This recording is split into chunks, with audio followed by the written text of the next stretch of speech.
قبل 25 سنة بدات فكرتنا وحلمنا نطوروا بلادنا، واليوم ال 5G تاع جيزي راح تخلي تكنولوجيا بين يدينا، بها نخترقوا الأبعاد، نبدعوا ونجسدوا أفكارنا ونتنقلوا بحرية. معلوماتنا تصبح أقرب، تنقل إحساسنا وتنسينا بعدنا.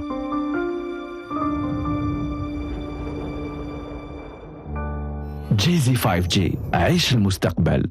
مع جيزي عيشوا المستقبل من الآن واستفيدوا من إنترنت مهدات تصل إلى غاية 25 جيجا. للالتحاق بالجيل الخامس تقربوا من وكالات جيزي ونقاط البيع المعتمدة أو اتصلوا ب777. جيزي عيش المستقبل. The future is now.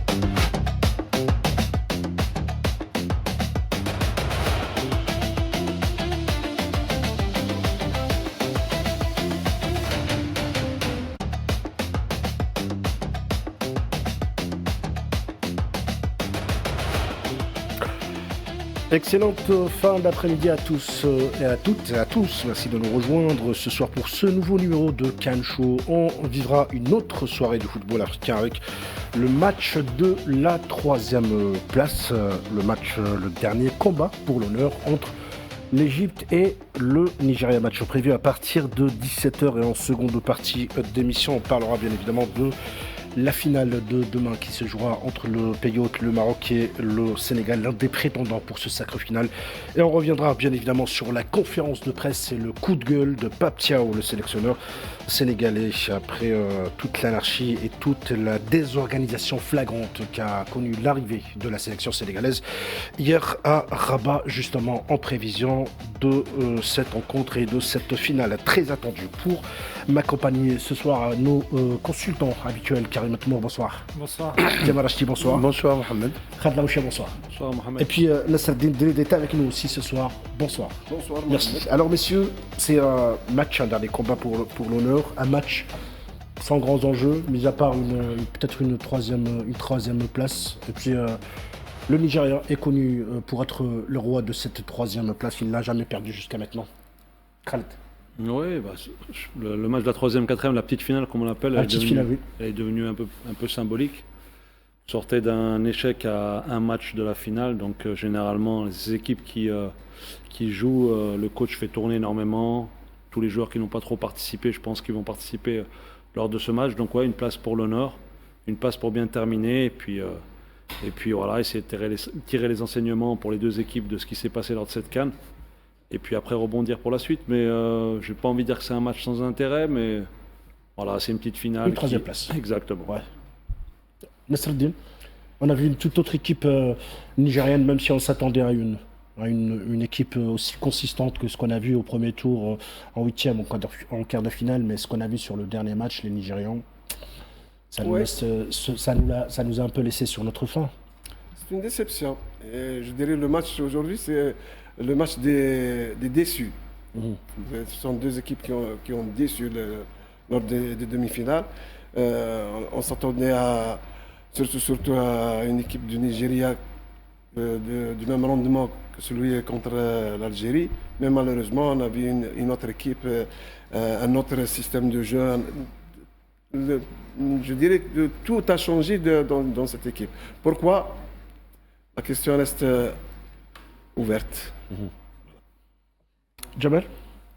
Moi je pense que, pour la petite finale, je pense que le Nigeria qui est le grand perdant au cours de cette année, très grand perdant.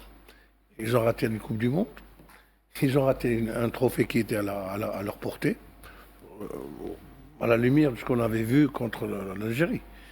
C'était une équipe qui a été la plus offensive, qui a montré les plus grandes capacités et dispositions pour s'assurer ce titre. Ils vont sortir peut-être vraiment par la petite porte, pour ne pas dire par le trou de la serrure, parce que s'ils perdent encore aujourd'hui, et je pense qu'il n'y aura ni Osimhen ni les habituels titulaires ne seront pas de la partie parce qu'ils ont dû rentrer chez eux, c'est-à-dire rejoindre leur club. Donc moi je pense que ça va être un match pour les remplaçants. Tout simplement. Parce que être 3e ou être 4e actuellement en CAN, si ce n'est le classement FIFA, je ne pense pas que ça soit très, très motivant pour eux. Mais bon, quand le Nigeria, lorsque une équipe perd de cette manière en demi-finale et qui est récompensée de la sorte par les autorités nigériennes ou par le milliardaire qui avait avancé de l'argent, démotivé, on se pose des questions, honnêtement, on se pose des questions. Oui, c'est vrai que c'est une défaite qui continue à faire couler beaucoup d'encre, Jamel. On se pose énormément de questions. On n'est pas dans la conspiration, mais on se pose beaucoup de questions. On n'a pas reconnu cette équipe, ni au cours du match, ni dans la séance des tirs au pénalty, ni la gestion du match. Lorsque vous avez un entraîneur qui parle de fatigue 48 heures avant le match ou la veille du match, il a dit que... Et il a persisté par la suite pour dire, je vous avais dit, je connais très bien mes joueurs, ils n'étaient pas très motivés, non. Faut pas plaisanter. Il ne faut pas qu'on nous prenne pour des canards sauvages. C'est clair. Il y a anguille sauvage dans cette canne. Il y a anguille sauvage. C'est pas normal. Voilà. Karim, je disais en prélude de cette émission que le Nigeria était le roi de cette petite finale, de cette troisième place. Peut-être que ça sera aussi l'occasion ce soir pour l'Égypte de briser cette malédiction. On a tellement perdu ces matchs de troisième place. Et en plus se racheter par rapport à ce qu'on a vu face au Sénégal en demi-finale. Ben nous, on avait joué contre eux la petite finale à la CAN 2010. On avait perdu cette petite finale à l'époque. Mais oui, pour rebondir sur ce que tu disais, c'est vrai que le Nigeria, c'est le grand perdant de cette année parce que c'est impressionnant l'équipe qu'ils ont, les joueurs individuels qu'ils ont. Ils ont vraiment des très fortes individualités.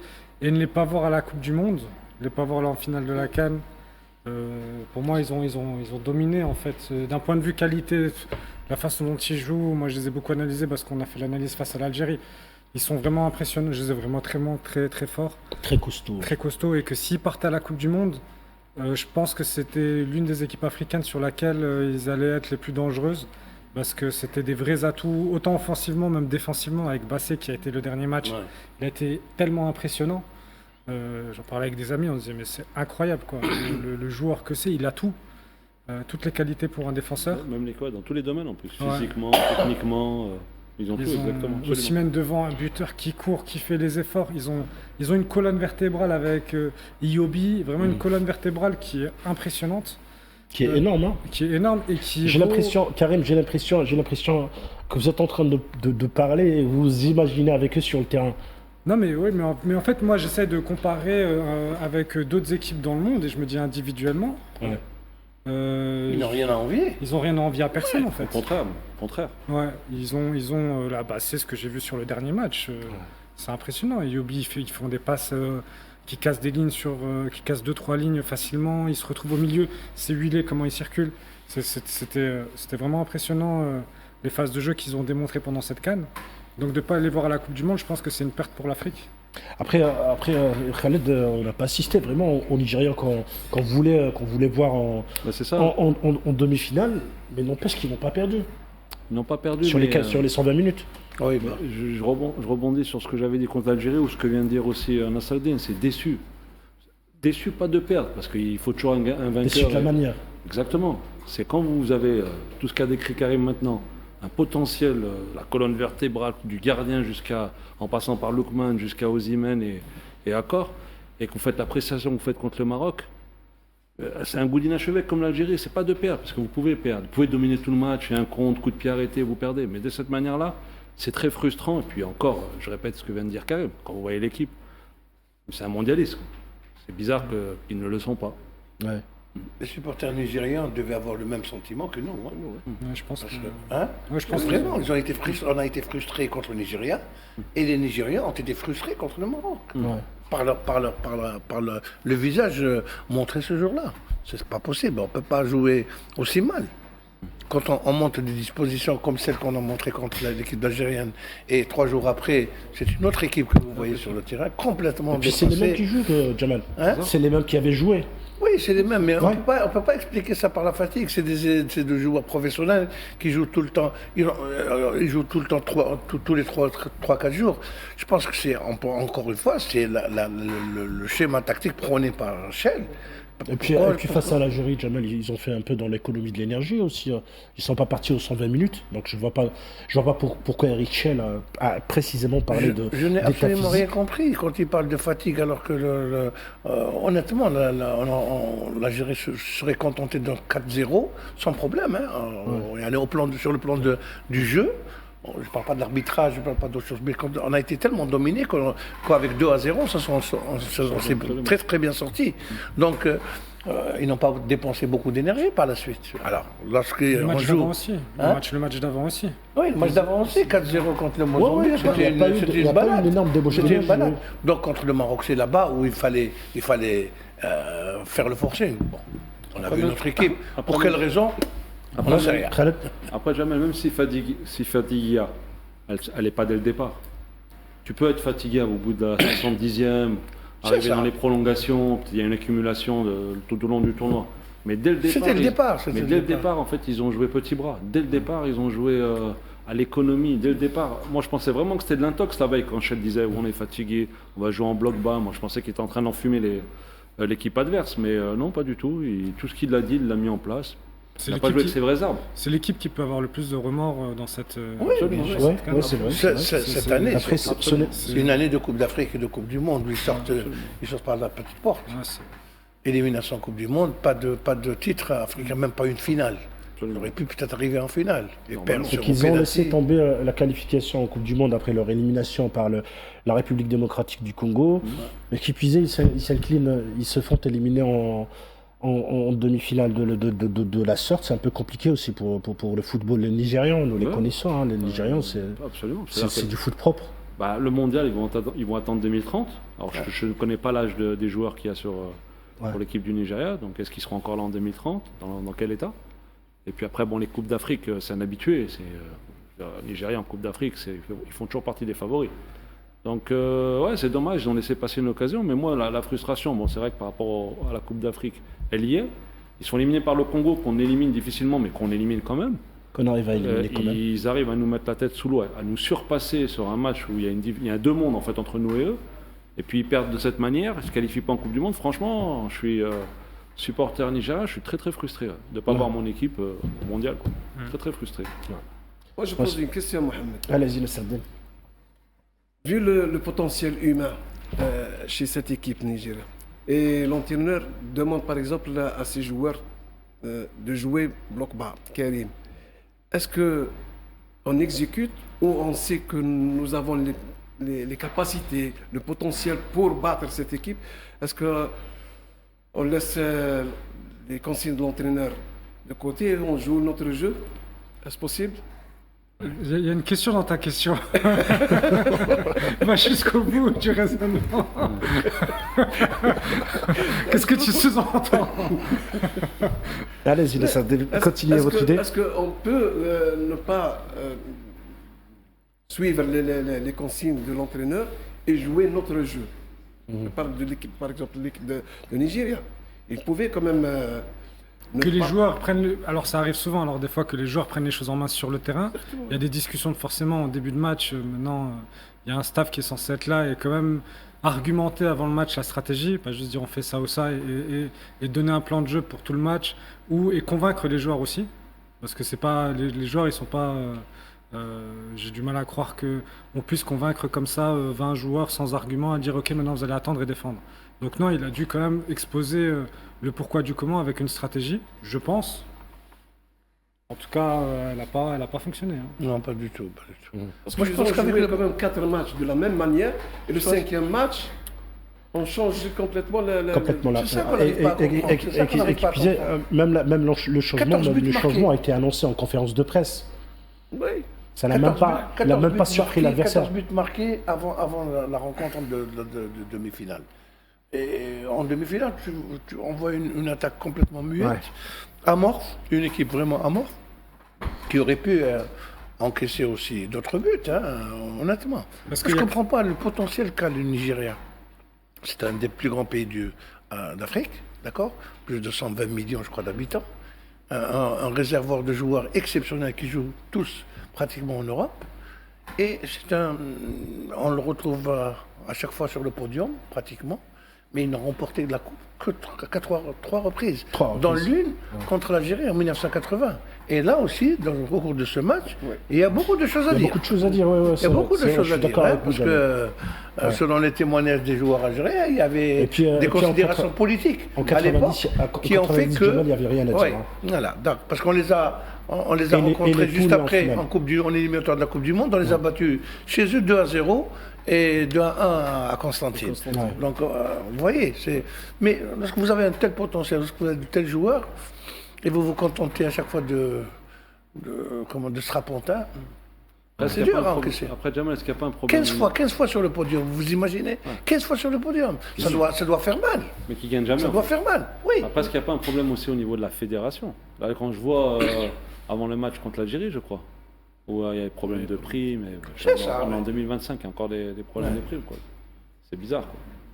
Donc, à mon avis, c'est aussi au niveau de la gestion. Donc, de toute façon, pour gagner, il faut que tout le monde soit au haut niveau. Que ce soit les dirigeants, que ce soit les coachs, que ce soit l'équipe. Et à mon avis, à chaque fois qu'il y a un potentiel d'équipe, peut-être les dirigeants ne sont pas bons, ou quand les dirigeants, il n'y a pas la génération qu'il faut. Donc, à mon avis, il y a beaucoup d'extra-football au Nigeria. Il y a beaucoup de problématiques extra-football, j'ai l'impression. Ouais, c'est vrai, quand et le Cameroun, hein. Le Cameroun aussi, c'est toujours le même problème. Le problème de primes non payées, l'antagonisme entre le président de la fédération et le ministre des Sports, et qui gouverne, qui dirige. C'est toujours Paul Biya, le président de la République, qui dirige à la fin. Vous voyez, même en football. Ouais, et puis ce qu'on est en train de dire, messieurs, sur cette sélection nigérienne, on peut la traduire en statistiques pour dire que ce n'est pas de la poudre aux yeux. C'est pratiquement dans ce tournoi, c'est 5 matchs de gagner, une seule défaite qui a coûté l'élimination, 14 buts inscrits, une des meilleures attaques, 4 buts encaissés, l'une des meilleures défenses pratiquement. 5 buts encaissés.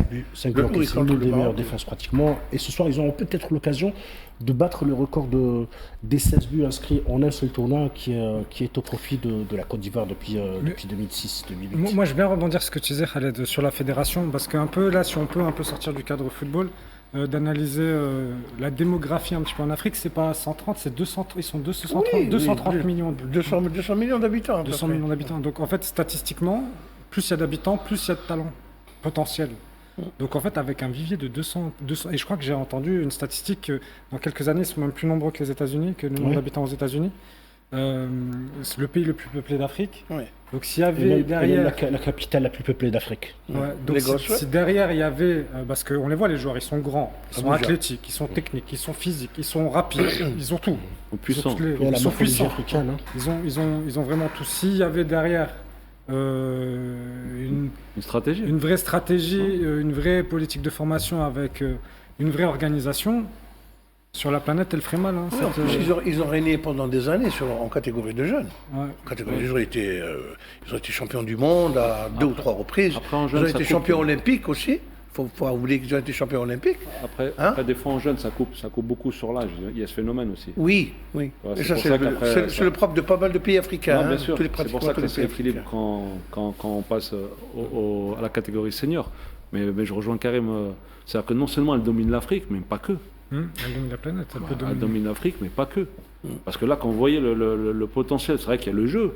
Mais quand vous voyez Calvin Bassett, le prototype que c'est, Lookman tout petit qui va vite, très rapide, un Osimhen qui est grand, qui est capable de jouer sur le but contre nous, il reste 2 minutes en l'air. 3 mètres. Donc en fait, ils ont tout. Ils arrivent à tout. Ils ont tous les morphotypes. Donc c'est vrai que. Mais moi, je pense que c'est un problème extra-sportif. C'est pas possible qu'une nation comme ça, même en étant 200 millions, n'ait que 3 trophées depuis que la Coupe d'Afrique existe. Depuis 57. Et même si elle a fait 15 demi-finales, c'est. 15 demi-finales aussi, le nombre de Coupes du Monde. Hein. Quand on voit le Nigeria, le parcours en Coupe du Monde, c'est vrai que ça va manquer le Nigeria à la Coupe du Monde. C'est comme le Ghana, peut-être, c'est comme l'Algérie quand elle participe pas. C'est des nations qui rehaussent le football africain. Mais toujours, et puis ils ont toujours eu des vrais joueurs. Je l'ai dit au Kocha, Sondé Olysée, moi je me rappelle gamin qui regardait la Coupe du Monde 94. À Mokashi, ils ont toujours eu des vrais joueurs, les Nigériens. Mais bizarre. Ils ont battu l'Argentine quand même. En plus, ils ont battu l'Argentine. Ils font pas. À 2 reprises, aux Jeux Olympiques et en Coupe du Monde. C'est là où on s'aperçoit qu'en fait, il ne suffit pas juste d'être bon. En fait. Il faut être bon, mentalement fort, mais il faut qu'en fait, il y ait un environnement qui est propice pour pouvoir être performant. Et c'est là où peut-être qu'on devrait progresser, peut-être à l'image africaine aussi. Oui, mais après, moi je pense, je ne sais pas si vous allez être d'accord avec moi, je pense que on saura le pourquoi du comment de cette élimination dans quelques années. L'histoire sera peut-être réécrite parce que ce n'est pas une élimination footballistique, mais je pense qu'il y a eu d'autres facteurs. On n'est pas là pour faire de la conspiration, je le redis une autre fois, mais je pense que c'est une sortie. Oui, probablement que les langues vont se délier dans une dizaine d'années. Ouais. Mais bon, ce sera trop tard. Ouais, franchement, moi quand je vois une image. Ce ne sera que des faits historiques, c'est tout. Ouais, c'est des faits historiques. Après, il y a toujours l'aspect extra-sportif qui a pris le dessus sur cette 35e édition de la Coupe d'Afrique. Quand je vois cette scène et ces vidéos qui font le tour sur le gardien du Nigeria qui s'est vu subtiliser deux reprises par des officiels marocains de la fédération. C'est plus du foot, Jamal. Oui, mais bon, cette CAN a été marquée par des faits inimaginables. Ouais. Il y a eu mort d'homme quand même. Il y a eu mort d'homme. Il ne faut pas oublier qu'il y a eu un journaliste et un gars qui travaille dans le domaine de la télévision également et des télécommunications ont été retrouvés assassinés, enfin morts, dans des conditions non encore élucidées.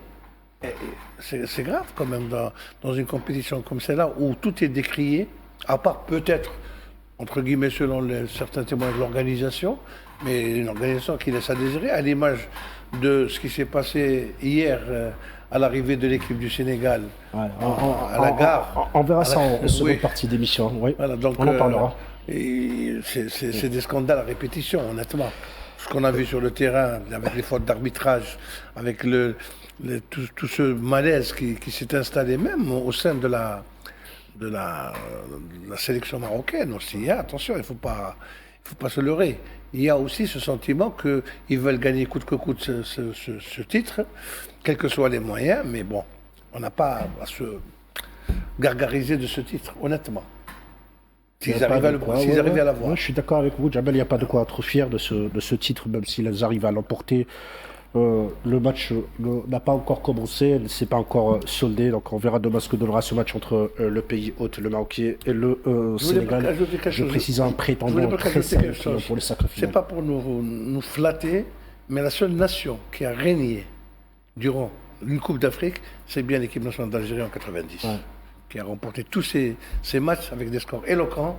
Et on n'a pas eu besoin ni d'arbitre ni rien du tout pour remporter le titre. Et puis, monsieur, ce soir, face au Nigeria, il y aura une autre équipe, un ténor africain. Il s'agit de l'Égypte. L'autre déception aussi. Ça a été. Ça veut dire l'autre déception, j'ai dit. Notre équipe qui a déçu. Voilà, j'allais finir mon idée. Ouais, c'est une autre déception. Oui, c'est une autre déception. Malheureusement, on s'attendait à une équipe battante, une équipe qui voulait ce titre, mais malheureusement, en fait, quand on est déçu par le jeu, on est déçu par même le comportement des joueurs lors du dernier match.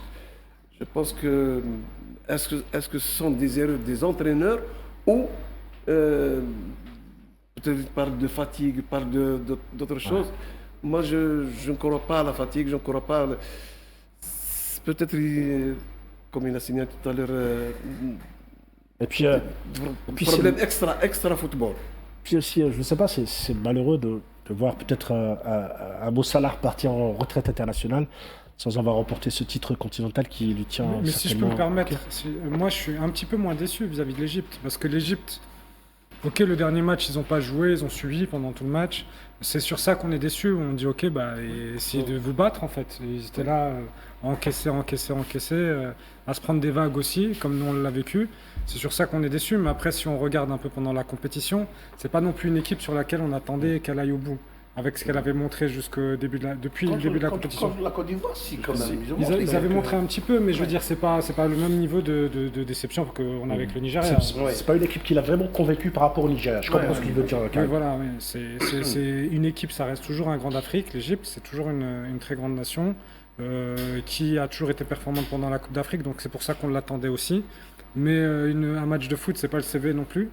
C'est sur le terrain que ça se passe. Et là, sur le terrain, depuis le début de la compétition, on a vu du bien et du moins bien. beaucoup plus du bon bien. Et surtout le match contre le Sénégal, on n'a pas vu qu'il y a eu des erreurs d'arbitrage manifestes, honnêtement. Si l'entraîneur Hassan oui, trouve qu'il y a des choses à redire concernant l'arbitrage, honnêtement, il n'a pas pesé sur le cours du match. Parce que les joueurs égyptiens ont été vraiment hors sujet ce jour-là. Ni Salah, ni Marmouche, ni le reste de l'équipe n'ont été à la hauteur d'une demi-finale de Coupe d'Afrique, honnêtement. On n'a pas vu. Vous savez, une demi-finale de Coupe d'Afrique, première mi-temps, pas un seul tir. Ouais. Pas un seul tir. On est venu faire quoi? De la figuration? Messieurs, une courte pause publicitaire et on revient dans quelques secondes.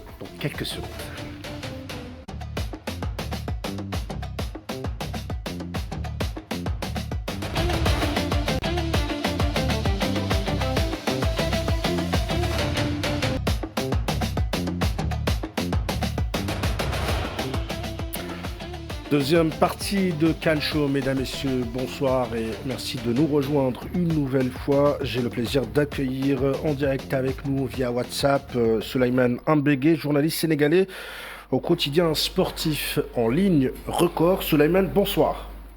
Bonsoir, Amine. Merci d'accepter notre invitation à rester avec nous. Je reviens vers vous dans quelques instants.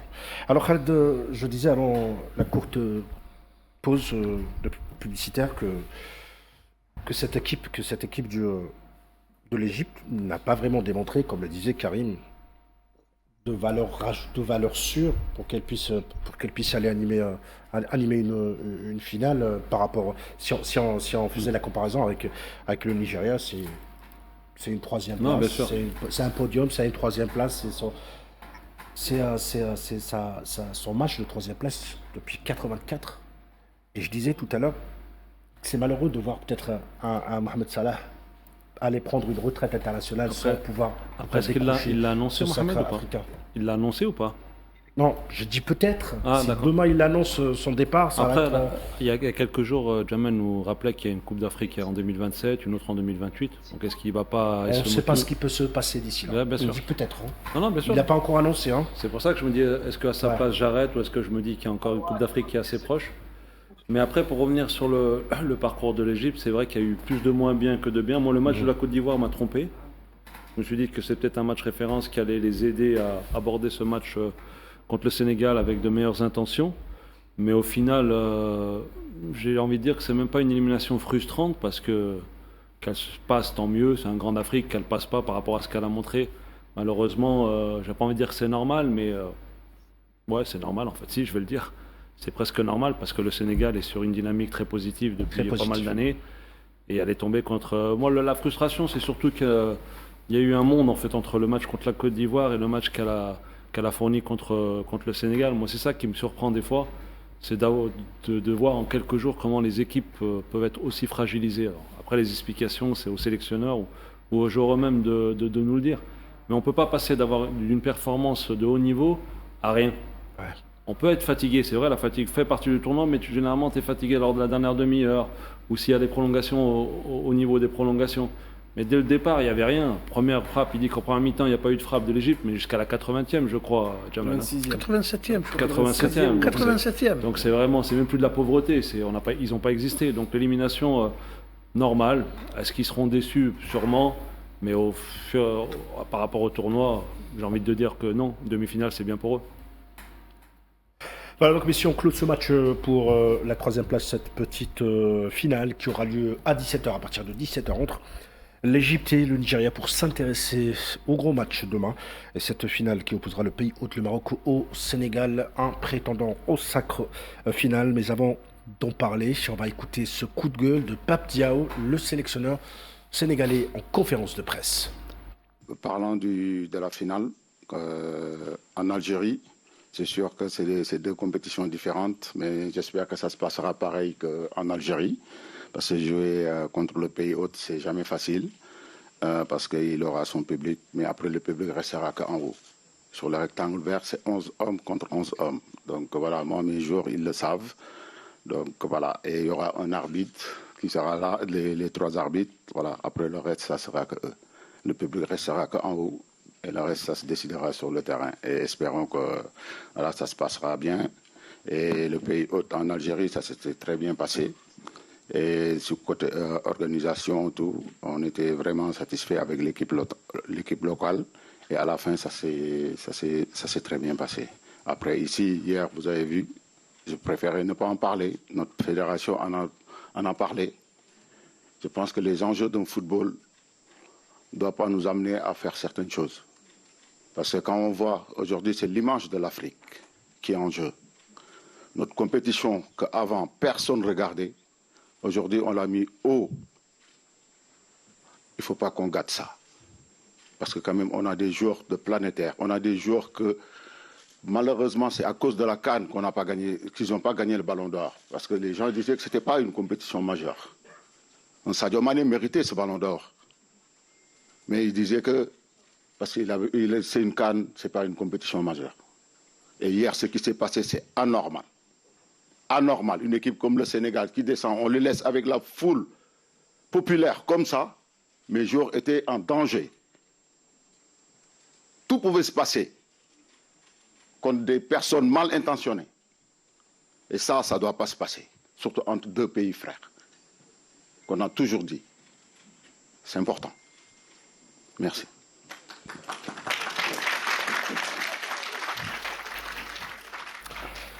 Souleymane Mbagué, je reviens vers vous. Vous venez d'entendre le sélectionneur sénégalais Pape Thiaw et ce coup de gueule, il a précisé, c'est le dimanche de l'Afrique et il ne faut pas le gâcher avec tout ce qui est extra-sportif.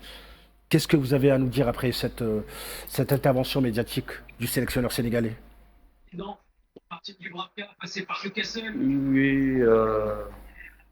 Oui, je pense qu'il a parfaitement raison parce que la Coupe d'Afrique, c'est une compétition qui est toujours moins favorisée par le monde du football. Je pense dans le monde du football, dans le cadre général. Donc cette édition, ou bien les dernières éditions, ils ont été regardés un peu partout dans le monde. Les autres continents sont maintenant intéressés par la Coupe d'Afrique des Nations. Donc, depuis lors, il n'y avait pas de poids par rapport à des choses extra-sportives. Il y a eu des choses par rapport à l'arbitrage. Mais ce qu'on a vu pour l'arrivée des Lions, pour l'arrivée des équipes nationales du Sénégal, ça a été désastreux. Donc c'est un truc qu'il faut automatiquement dénoncer. Ça rend l'image ça donne une mauvaise du Maroc et du football africain. Donc je pense que le Sénégal s'il se déplace dans une autre ligne pour aller jouer son final, on doit mettre le dispositif qu'il faut, on doit mettre tout ce qu'il faut pour mettre les acteurs dans les bonnes conditions.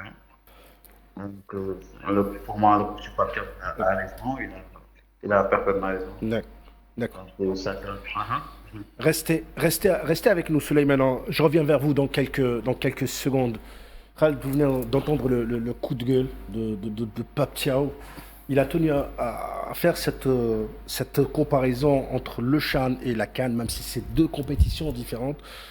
Mais le fond est lié, il dit que tout s'est passé bien, même si le pays hôte avait perdu. Et c'est vrai que le Sénégal avait battu l'Algérie en finale, mais tout s'est bien passé. Ils ont pris le trophée et ils sont rentrés chez eux. Ah, bien sûr, mais voilà. il a signalé tout au long de l'organisation. C'est-à-dire que ce n'est pas uniquement lors de la finale, c'est tout au long de l'organisation.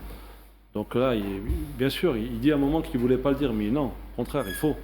Je veux dire, à partir du moment où l'intégrité des joueurs est mise en cause, il faut dénoncer. C'est vrai qu'il y a des intimidations, forcément. On l'a vécu, moi et Karim, avant le match. On va voir les images avec notre équipe en Réa, l'arrivée en train, les escalators, sortie de gare.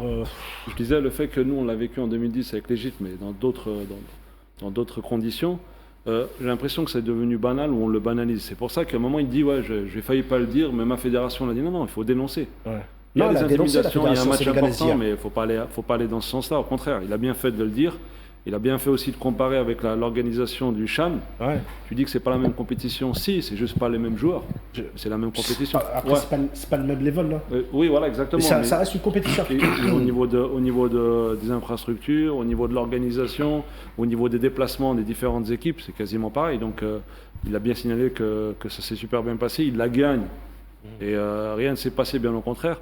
Donc, on espère que demain, quand vous voyez ça 24 heures ou 48 heures avant un match, qu'est-ce qui va se passer demain? On espère que demain, ça reste que du football. Et il ne faut pas oublier ça. C'est un tournoi majeur qui a marqué le CHAN. Ah oui, bien sûr, parce que l'Algérie avait mis tous les moyens. Ouais. Et l'organisation du CHAN a été une totale réussite. Et ça a fait dire aux premiers responsables de la CAF que ce CHAN est mieux organisé que toutes les CAN précédentes. Donc, tout le monde était à l'aise en Algérie, une organisation parfaite, et même si on n'a pas remporté le titre, on n'avait ni affaire ni aux arbitres, ni aux coups fourrés, ni à des arrivées comme celle-ci. Vraiment, c'est une honte, honnêtement. On voyait une équipe d'abord par train, ils ont fait Tanger Rabat par train. Par train. Oui, ça m'a paru vraiment bizarre. Et arrivé à la ville de Rabat, il y avait, selon les déclarations de journalistes que j'ai entendues hier, il n'y avait que 5 policiers pour canaliser toute cette foule dans une gare principale alors qu'il fallait un cordon de sécurité, tout simplement.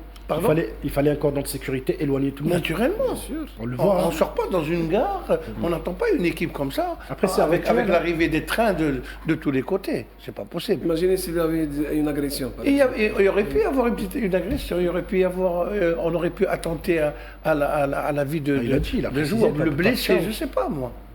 Surtout. Et paraît-il que les 5 policiers, selon le témoignage du journaliste, parce qu'on leur a proposé, à leur arrivée, on leur a proposé un petit hôtel en plein centre-ville, chose qu'ils ont refusée. Ouais. Ils se sont déplacés du côté de Srerat, à 25 km à peu près de la capitale, dans un complexe plus ou moins acceptable.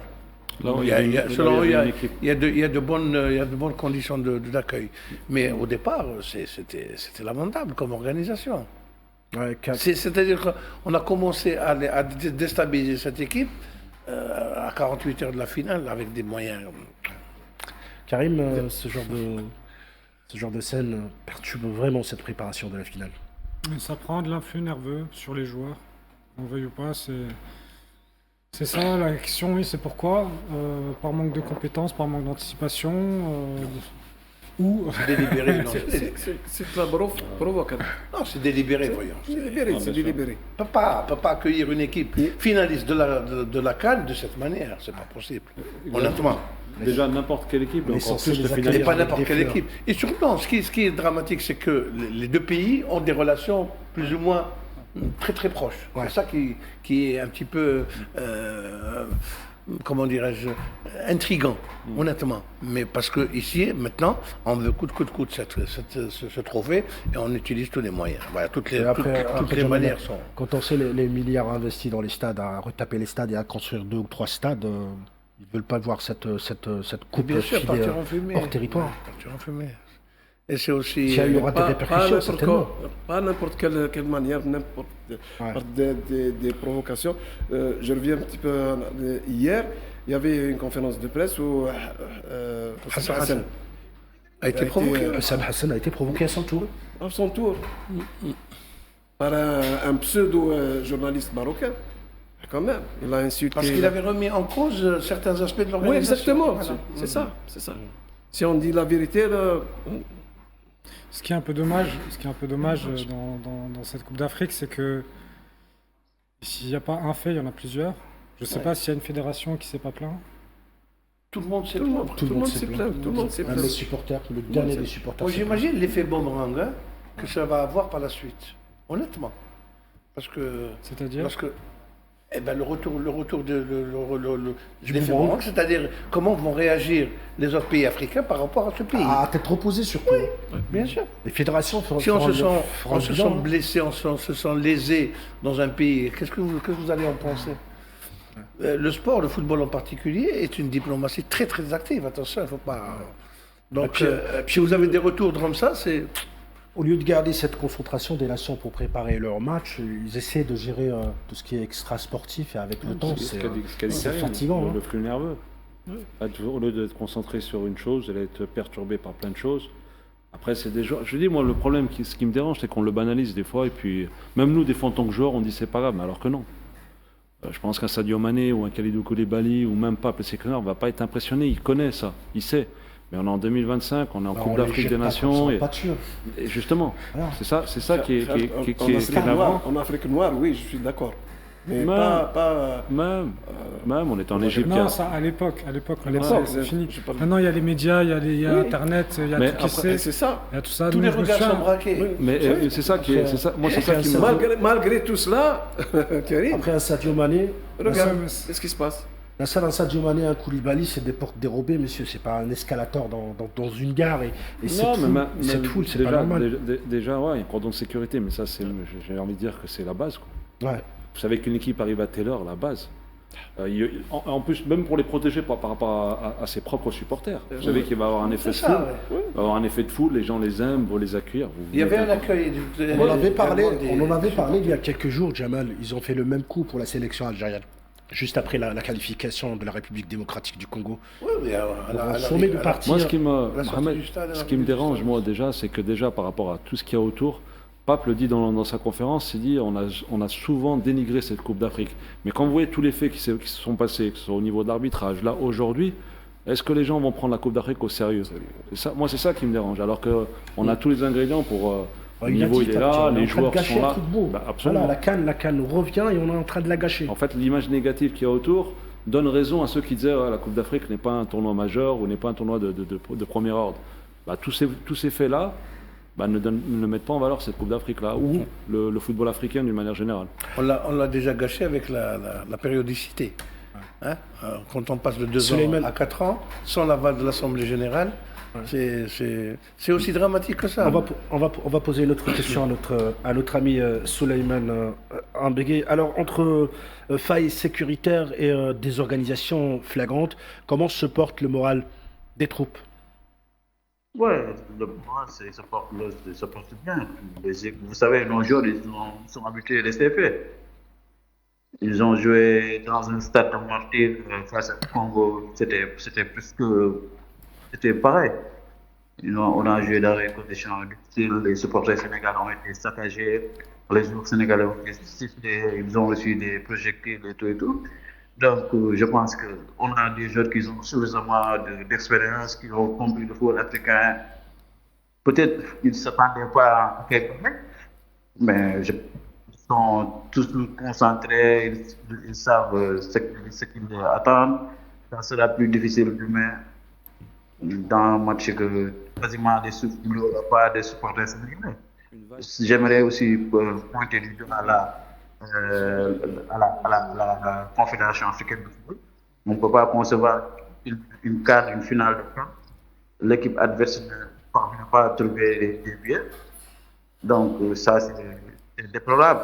Donc après tout, c'est le football. Les joueurs ils sont en train de faire leur mise en place pour le match de demain. Pour faire le match nécessaire. C'est une finale, c'est une fête. Ça sera le football africain qui va gagner. Moi, j'aimerais bien aussi rebondir par rapport au Chan. Moi, j'ai été en Algérie. Oui. On a gagné le Chan là-bas. Moi, j'ai fait tout de Annaba à Alger. J'ai fait pratiquement toutes les villes qui accueillent cette compétition. C'était une bonne compétition. Ils sont plutôt plus hospitaliers d'accueil. Mais moi, j'ai reçu même ce que j'avais tardé. Donc, contrairement à ce qui se passe actuellement à Rabat, donc je pense que même les Sénégalais, ils sont exposés. Ils sont exposés. Il y a beaucoup de supporters sénégalais qui ont quitté déjà le Maroc pour rentrer en Europe ou bien au Sénégal. C'est une situation compliquée. Mais je pense pas que ça a affecté le groupe, ça a affecté les joueurs qui sont bien, qui sont mentalement bien et qui vont essayer de faire de beaux matchs. Parce que la Confédération africaine aussi doit protéger les acteurs. On a vu ce qui s'est passé lors du match Nigeria-Maroc. on a vu avec les officiels qui ramassaient les serviettes du capitaine nigérien. Donc il y a un problème. La CAF doit prendre ses responsabilités face à ces pratiques des Marocains. Souleymane Bégué, j'espère que le moral des troupes n'a pas été affecté. On souhaite beaucoup de chance à la sélection sénégalaise demain et pourquoi pas décrocher ce deuxième titre. Merci d'être passé avec nous ce soir sur Cannes Show. Merci beaucoup, c'est un plaisir. Merci à vous. Voilà, je rappelle que vous êtes journaliste sénégalais au quotidien sportif en ligne Record. Merci pour ces explications, Jamel. Vous venez de l'entendre. Que même les supporters sénégalais ont quitté le Maroc carrément. Oui, moi, pour connaître ce pays, je peux vous dire qu'il y a une très forte communauté sénégalaise là-bas.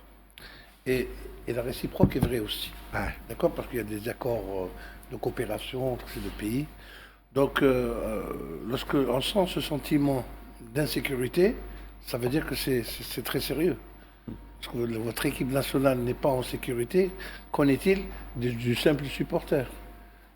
Parce qu'on veut utiliser tous les moyens pour arracher ce trophée. Quelle que soit la manière, il faut que le pays hôte remporte ce trophée. Donc, ils vont utiliser... Ils sont capables de commettre l'irréparable. Oui, pour arracher et moi je peux vous dire. D'abord, il y a déjà une supportrice sénégalaise qui est morte d'un accident de voiture. Bon, ça peut arriver dans n'importe quelle compétition et dans n'importe quel pays. Mais bon... De journalistes paix à leur âme. Hein? De journalistes paix à leur âme aussi. Oui, exactement. Maintenant, c'est l'équipe qui n'est pas en sécurité, c'est les supporters sénégalais qui ne sont pas en sécurité. Ça pose problème. Moi, je pense que même que l'entraîneur sénégalais ne va pas avoir de bons amis là-bas. En citant l'Algérie comme un exemple d'organisation, tout comme le journaliste. Il s'est fait des ennemis ce soir. Oui, il s'est fait des ennemis, mais c'est clair. Parce que, regardez, l'entraîneur égyptien, Hossam Hassan, il a parlé seulement de l'organisation. Ça fait tout un scandale. Maintenant, de l'hôtel. Si Paptiao a cité l'Algérie comme un modèle d'organisation lors du Chan, et il espère que les choses vont se dérouler de la même manière qu'en Algérie, laissez-moi vous dire qu'il va avoir des retours d'écoute pas très bons. On va pas se mentir, on est depuis quelques années dans le domaine. C'est les journalistes marocains, c'est des journalistes qui ont été mobilisés justement pour aller titiller, aller provoquer Hossam Hassan. Parce qu'ils savaient que c'était un mec sanguinaire, qui répondait et qui n'avait pas peur, n'avait pas froid aux yeux. Non, mais il a très bien réagi, il n'a pas voulu répondre. Excellemment bien réagi. Et ça a poussé les journalistes égyptiens qui étaient présents pour poser des questions à quitter la salle. Ouais. Ben, vous voyez, c'est... Alors, tout est prémédité. Je pense qu'on a eu, je pense qu'on a eu plus d'extra sportifs que sportifs, même si on avait aimé développer tout ce qui est sportif et technique. Après, ça peut être aussi un élément de motivation, hein, attention. Hein. Oui, j'allais rebondir. Mais ça peut être aussi un élément de motivation, milieu hostile. La fédération s'est plaint aussi, quand il a parlé des supporters, la fédération s'est plaint aussi par rapport aux tickets, ils n'en ont pas assez. Ils ont réagi hier pour communiquer. Ils ont réagi sur un communiqué, ils n'en ont pas assez par rapport à leurs supporters aussi. Donc c'est peut-être aussi un élément de réponse par rapport au fait qu'il y en a, ils ont quitté le territoire marocain. Après, la fédération sénégalaise a réagi, j'ai le communiqué sous mes yeux. Ils ont... Je vais citer un petit exemple. 2 tickets VVIP, pas le VIP, le VVIP. Oui, ils n'ont pas eu les tickets. Il y a 300 tickets en catégorie 1. La dotation il y a voulue, 850 en catégorie 2. Et il y a 1500 en catégorie 3 pour une finale. C'est même pas 4000. C'est pour ça que c'est même pas 4000 tickets. Et je suis pas certain qu'ils seront tous dans le même. Franchement, c'est une insulte. Dans le même emplacement. C'est une insulte pour un pays comme le Sénégal et pour une sélection comme le Sénégal. C'est pour une fête en fait. Faut pas oublier, le foot, ça reste du foot, c'est une fête. Donc là, il y a deux pays qui vont s'affronter. Exactement, il y a 2 pays qui vont s'affronter. Il y a le pays hôte, c'est normal qu'il y a la majorité des tickets, mais il faut respecter les supporters qui se déplacent. Pourquoi le pays hôte a la majorité des tickets ? Ils sont à domicile, entre guillemets. Non, mais quitter là, c'est une finale. En fait, comment ça fonctionne, c'est que c'est la CAF qui réquisitionne les stades et qui, elle, doit gérer la billetterie. Donc normalement, en fait, le lieu, le territoire, on s'en fiche. Non, il y a une dotation qui est attribuée à l'équipe adverse. Le pays hôte a pratiquement 80% moins de la capacité. Mais ça, c'est pas normal. Hein, c'est pas normal. C'est pas normal, mais c'est comme quand ça. C'est un match, si on parle du sport et d'équité, c'est 50-50 que chacun ait les mêmes chances. Après, je parle de théorie, là, je parle pas de cette compétition. C'est un spectacle pour tout le monde. Pourquoi en priver une partie ? Il faudrait qu'il y ait de l'équité sur le terrain même. Oui, mais là on parle, moi je parle de théorie pure. Peu importe le lieu, j'estime que dans le sport, s'il doit y avoir une certaine équité, que ce soit les chances, elles soient 50-50 pour tout le monde, c'est tout. Tu as raison, mais généralement quand c'est des discours creux. Une équipe à domicile. non, c'est des discours creux en parlant d'équité comme ça. Oui, mais des trucs pareils. Non, c'est des discours creux. Mais on peut pas. En Afrique, ça marche pas. Ça ne marche pas. Tu le sais bien. Mais si on commence pas, si même une petite goutte d'eau, si je le dis pas là, moi, de mes valeurs d'équité dans le sport. Non, mais Karim, c'est pas de toi. Comme ça. Moi, ça me dérange pas, même au niveau de la chaîne. La finale de la chaîne, à mon avis, de 80% de supporters algériens et peut-être 20%, peut-être un peu moins, je n'ai pas les chiffres. Oui, mais même ça, on va dire d'une manière générale. Ouais, moi, ça me dérange pas, ça, que ce soit à domicile. Mais au moins qu'il y ait un quota. Là, c'est plus un quota, c'est au compte-goutte. Karim, on a fait rentrer tous les ressortissants sénégalais. Le problème s'est posé avec nos supporters. On n'a pas joué contre l'équipe locale. Nos supporters, les matchs. Il n'y avait pas de ticket. Il y a eu un problème de billetterie de manière générale. Mais pour revenir moi sur la finale, moi ça ne me dérange pas qu'il y ait du 80-20. Mais là, c'est du 99-1. C'est ça le problème. C'est du 80 non, mais il te dit 2 Vivial. Il y a 3-4 000 places pour le Sénégal. 66 000, quoi, c'est ridicule. Au milieu de tout ce chaos extra-sportif, je pense que demain le Sénégal a des cartes à faire valoir sur le terrain. Absolument. Mais l'adversité sera très forte. Parce qu'au-delà de l'environnement, de l'hostilité, il y a un arbitre sur le terrain. Pour peu que cet arbitre soit correct, je pense que le Sénégal a toutes les chances. Mais bon, les arbitres ont cette canne. Moi, je ne mettrai pas un centime sur eux, sur leur honorabilité. Messieurs, merci à vous d'être passés ce soir. Fin de cette émission. Demain, on se donne rendez-vous demain à 18h pour essayer de parler de cette finale. De cette finale très attendue entre le pays hôte, le Maroc, pourvu qu'il ne triche pas face au Sénégal, un champion d'Afrique et un prétendant au sacre final. Merci à vous de nous avoir prêté attention. Excellente fin de journée à vous.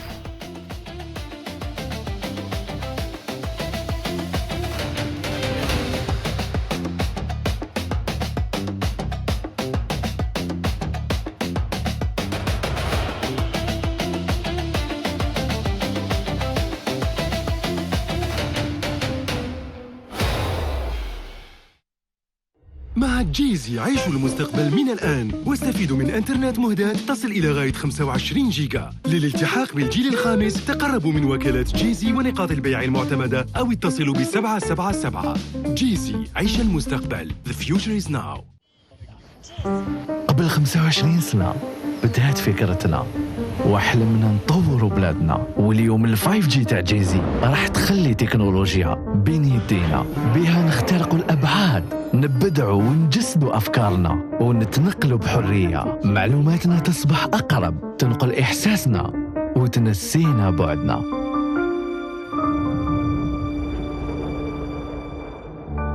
جيزي 5G عيش المستقبل.